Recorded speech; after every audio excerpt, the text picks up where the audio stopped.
Welcome to another demo of ozar.net.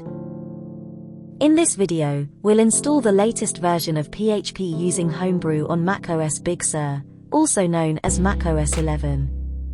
This PHP installation features a rich set of extensions and libraries, including those required by version 4 of the CodeIgniter framework.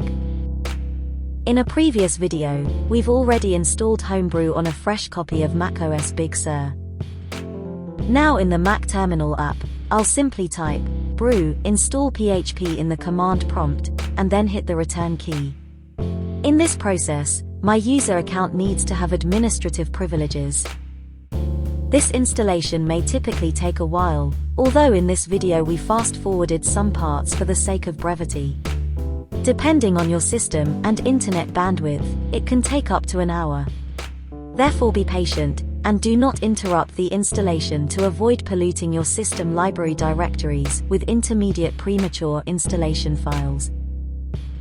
Homebrew prints some instructions for additional steps to be taken, which would be needed to link this very PHP installation to the Apache web server that comes bundled with macOS, though we won't be using it in our demos. In other demos on this channel, we are testing the web applications created with CodeIgniter Wizard using the built-in web server functionality of the CodeIgniter framework, making use of the PHP libraries we are installing in this demo now. Therefore in this video, I will not go along those additional steps instructed by Homebrew.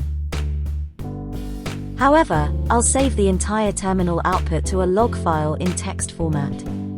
And you can follow along doing the same, just in case you need to refer to those instructions later, in order to properly set up a complete web development environment manually by yourself.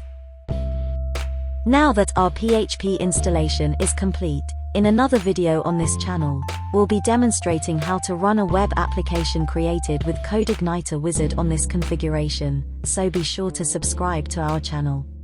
Thank you.